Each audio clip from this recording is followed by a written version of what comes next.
If you enjoy what you're hearing, don't forget to hit like and subscribe so we can find each other again in future.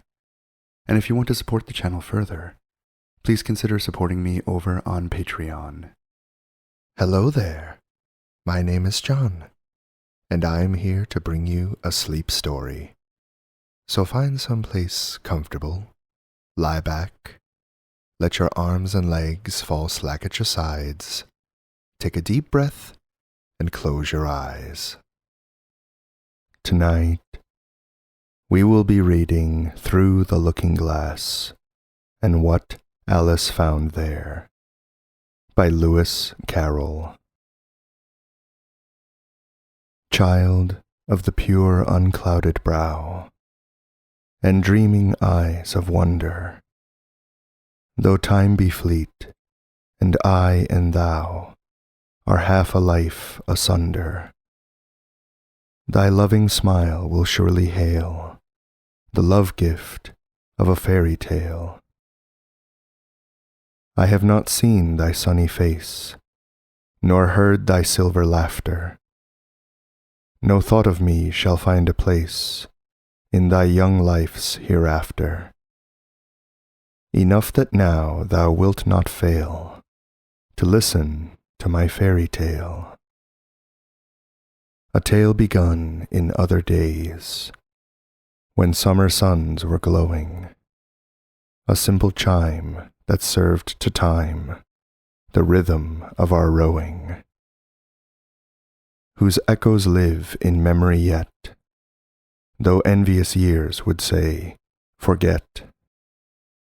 Come, hearken then, ere voice of dread, with bitter tidings laden, shall summon to unwelcome bed a melancholy maiden. We are but older children, dear, who fret to find our bedtime near. Without the frost, the blinding snow, the storm wind's moody madness, within, the firelight's ruddy glow, and childhood's nest of gladness.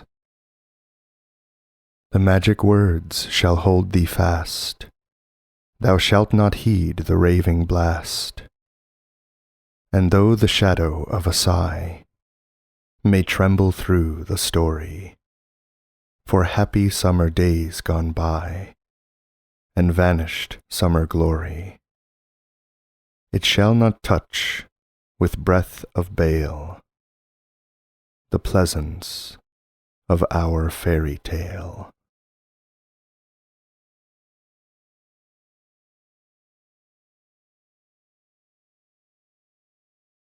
Chapter 1.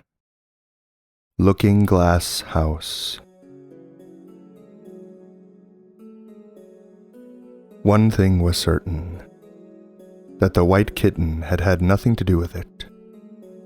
It was the black kitten's fault entirely, for the white kitten had been having its face washed by the old cat for the last quarter of an hour, and bearing it pretty well considering.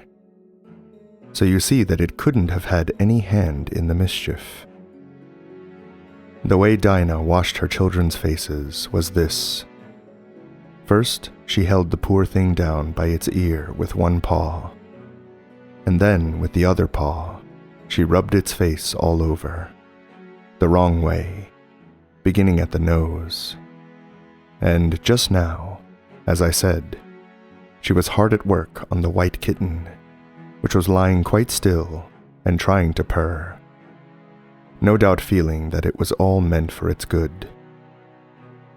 But the black kitten had been finished with earlier in the afternoon, and so, while Alice was sitting curled up in a corner of the great armchair, half talking to herself and half asleep, the kitten had been having a grand game of romps with the ball of worsted Alice had been trying to wind up, and had been rolling it up and down till it had all come undone again.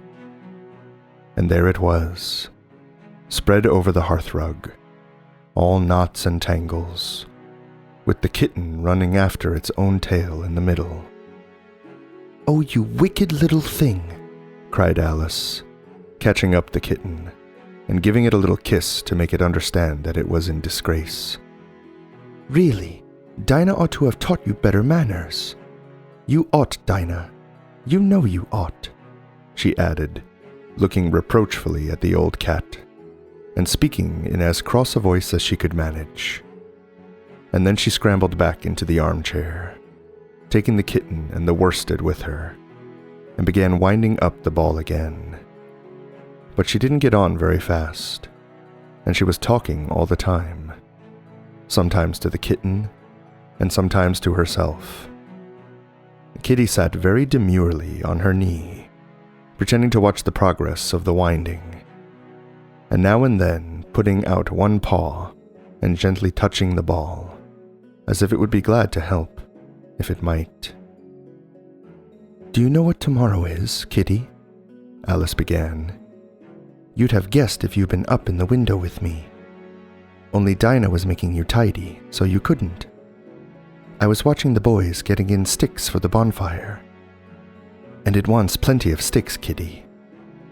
Only it got so cold, and it snowed so, they had to leave off. Never mind, Kitty. We'll go and see the bonfire tomorrow." Here Alice wound 2 or 3 turns of the worsted round the kitten's neck, just to see how it would look. This led to a scramble, in which the ball rolled down upon the floor, and yards of it got unwound again. "Do you know, I was so angry, Kitty," Alice went on as soon as they were comfortably settled again, "when I saw all the mischief you had been doing. I was very nearly opening the window and putting you out into the snow. And you'd have deserved it, you little mischievous darling. What have you got to say for yourself? Now, don't interrupt me," she went on, holding up one finger. "I'm going to tell you all your faults. Number 1, you squeaked twice while Dinah was washing your face this morning. Now you can't deny it, Kitty. I heard you. What's that you say?" Pretending that the kitten was speaking. "Her paw went into your eye. Well, that's your fault for keeping your eyes open. If you'd shut them tight up, it wouldn't have happened. Now don't make any more excuses, but listen. Number 2, you pulled Snowdrop away by the tail just as I had put down the saucer of milk before her. What, you were thirsty, were you? How do you know she wasn't thirsty too? Now for number 3, you unwound every bit of the worsted while I wasn't looking. That's 3 faults, Kitty, and you've not been punished for any of them yet. You know I'm saving up all your punishments for Wednesday's week. Suppose they had saved up all my punishments," she went on, talking more to herself than the kitten. "What would they do at the end of a year? I should be sent to prison, I suppose, when the day came. Or, let me see.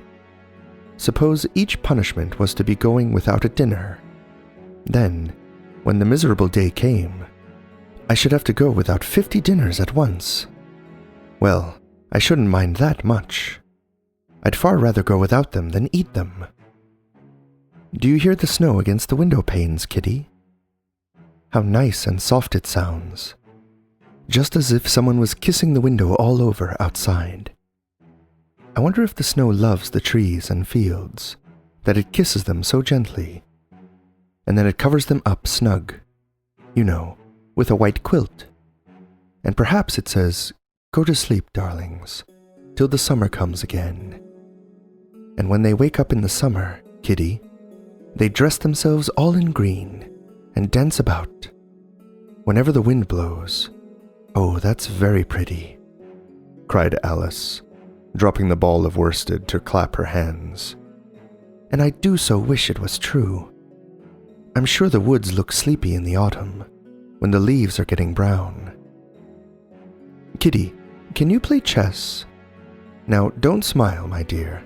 I'm asking it seriously. Because when we were playing just now, you watched as if you understood it, and when I said check, you purred.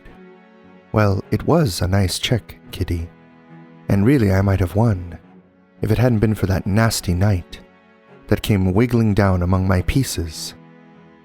Kitty dear, let's pretend. And here I wish I could tell you half the things Alice used to say, beginning with her favorite phrase, "Let's pretend."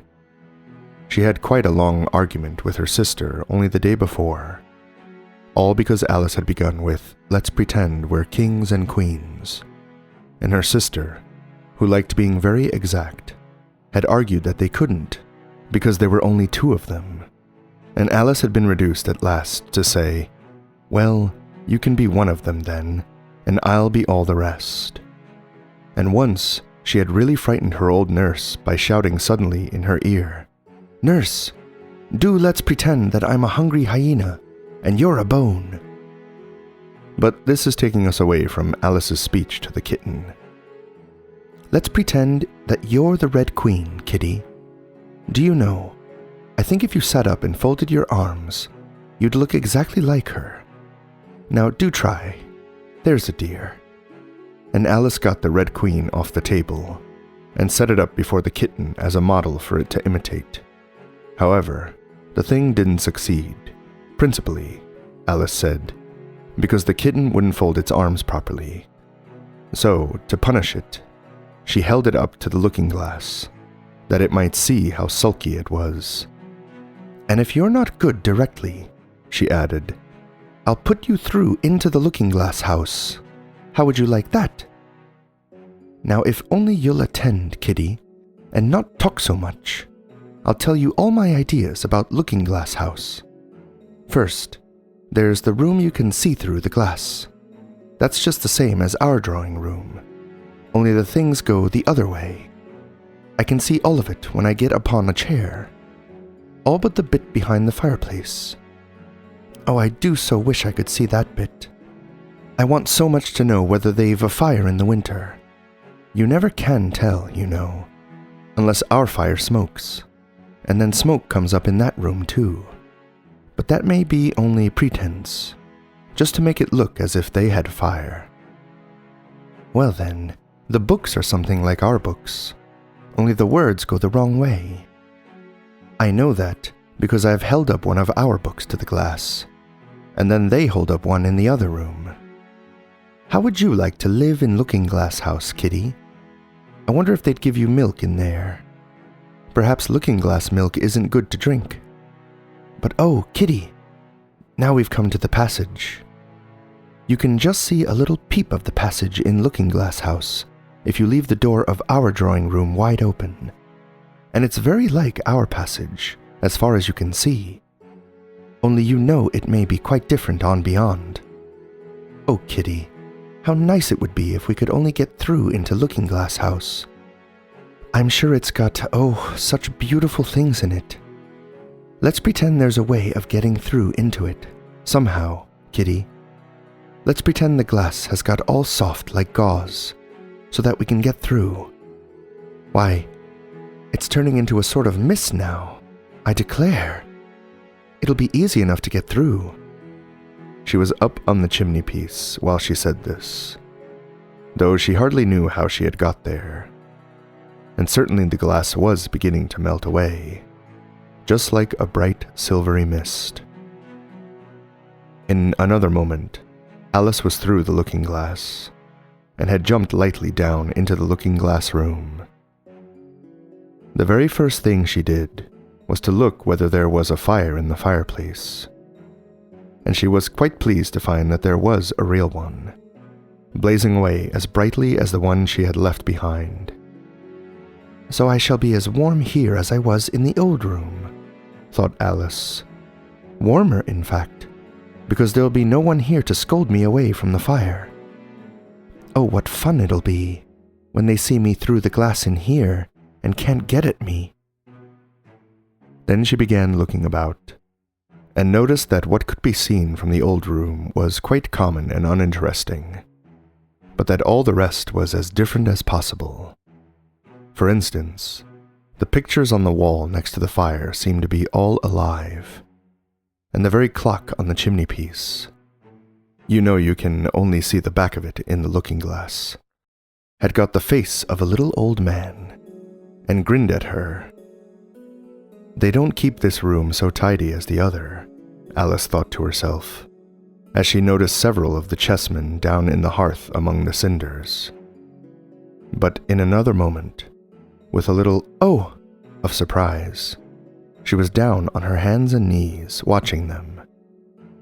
The chessmen were walking about 2 and 2. "Here are the Red King and Red Queen," Alice said, in a whisper, for fear of frightening them.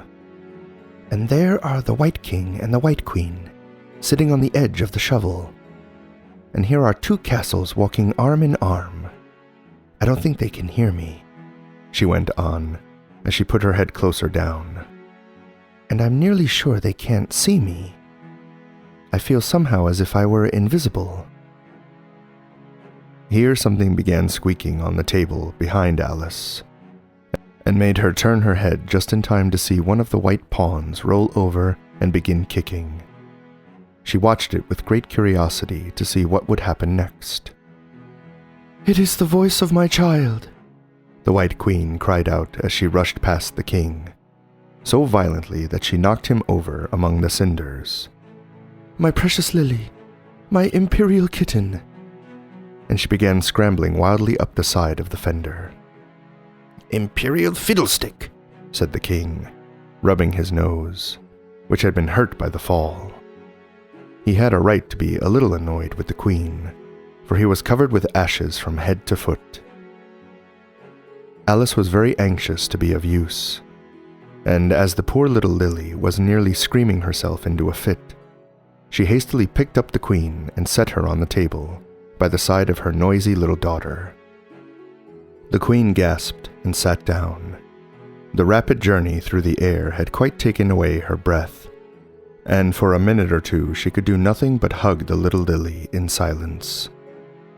As soon as she had recovered her breath a little, she called out to the White King, who was sitting sulkily among the ashes. "Mind the volcano." "What volcano?" said the king, looking up anxiously into the fire, as if he thought that was the most likely place to find one. "Blew me up," panted the queen, who was still a little out of breath. "Mind you come up, the regular way. Don't get blown up." Alice watched the White King as he slowly struggled up from bar to bar, until at last she said, "Why, you'll be hours and hours getting to the table at that rate. I'd far better help you, hadn't I?" But the king took no notice of the question. It was quite clear that he could neither hear her nor see her. So Alice picked him up very gently and lifted him across more slowly than she had lifted the queen, that she mightn't take his breath away. But before she put him on the table, she thought she might as well dust him a little. He was so covered with ashes. She said afterwards that she had never seen in all her life such a face as the king made, when he found himself held in the air by an invisible hand, and being dusted. He was far too much astonished to cry out, but his eyes and his mouth went on getting larger and larger, and rounder, till her hand shook so with laughing that she nearly let him drop upon the floor. "Oh, please don't make such faces, my dear," she cried out, quite forgetting that the king couldn't hear her. "You make me laugh so that I can hardly hold you. And don't keep your mouth so wide open. All the ashes will get into it. There, now I think you're tidy enough," she added, as she smoothed his hair and set him upon the table near the queen. The king immediately fell flat on his back and lay perfectly still, and Alice was a little alarmed at what she had done, and went round the room to see if she could find any water to throw over him. However, she could find nothing but a bottle of ink, and when she got back with it she found he had recovered, and he and the queen were talking together in a frightened whisper, so low that Alice could hardly hear what they said. The king was saying, "I assure you, my dear, I turned cold to the very ends of my whiskers." To which the queen replied, "You haven't got any whiskers."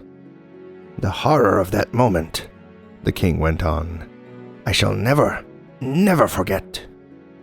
You will, though, the Queen said, if you don't make a memorandum of it. Alice looked on with great interest as the king took an enormous memorandum book out of his pocket and began writing. A sudden thought struck her, and she took hold of the end of the pencil, which came some way over his shoulder, and began writing for him. The poor king looked puzzled and unhappy, and struggled with the pencil for some time without saying anything. But Alice was too strong for him, and at last he panted out, "My dear, I really must get a thinner pencil. I can't manage this one a bit. It writes all manner of things that I don't intend." "What manner of things?" said the Queen, looking over the book, in which Alice had put, "The White Knight is sliding down the poker. He balances very badly." "That's not a memorandum of your feelings." There was a book lying near Alice on the table, and while she sat watching the White King, for she was still a little anxious about him, and had the ink all ready to throw over him, in case he fainted again, she turned over the leaves to find some part that she could read. "For it's all in some language I don't know," she said to herself. She puzzled over this for some time, but at last a bright thought struck her. "Why, it's a looking-glass book, of course, and if I hold it up to a glass, the words will all go the right way again." This was the poem that Alice read. Jabberwocky. 'Twas brillig, and the slithy toves did gyre and gimble in the wabe. All mimsy were the borogroves, and the mumraths outgrabe. Beware the jabberwock, my son, the jaws that bite, the claws that catch. Beware the jubjub bird, and shun the frumious bandersnatch. He took his vorpal sword in hand. Long time the manxome foe he sought.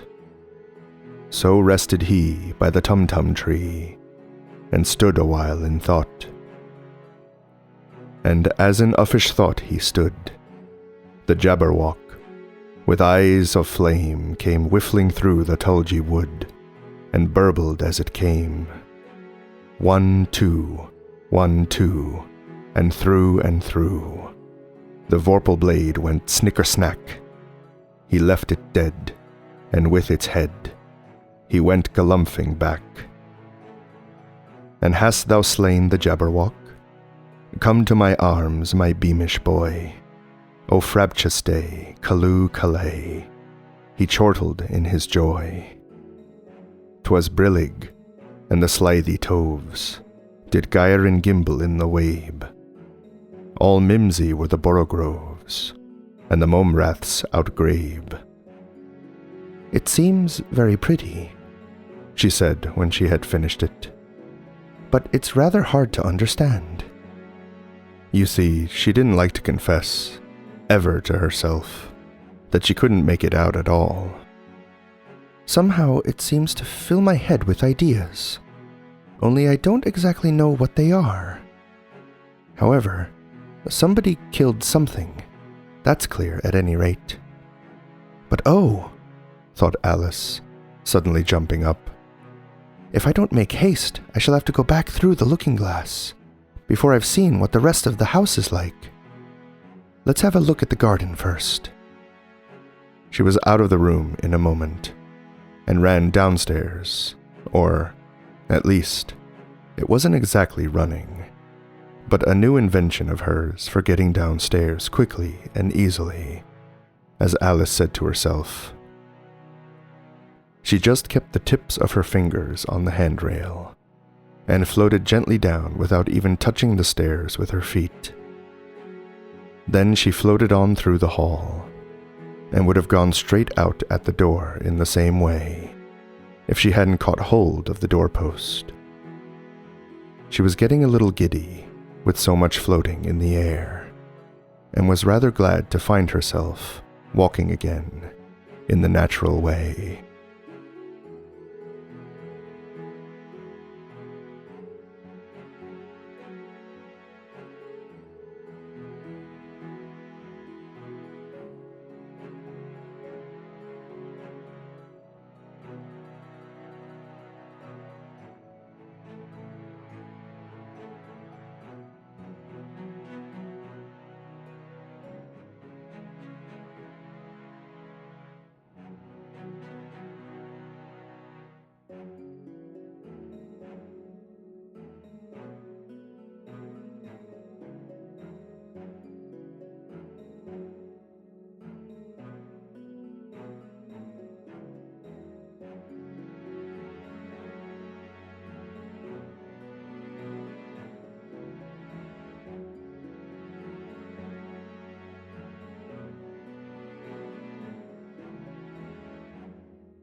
Thank you for listening. If you enjoyed this sleep story, feel free to leave a like and a comment. Extra special thanks goes out to my wonderful patrons, including my co-author tier patrons Ellen Marie, Brian Krob, Eris, Tasha, Janet, and Lexi What We Got. Their generous support helps keep this channel going. If you too would like to support the channel and get early access to videos, please consider joining us over at Patreon. Link is in the description. If you would like to hear more sleep stories like this, don't forget to subscribe and ring the bell for all notifications. I upload a new story here each and every week. Thank you again for listening, and pleasant dreams. Good night.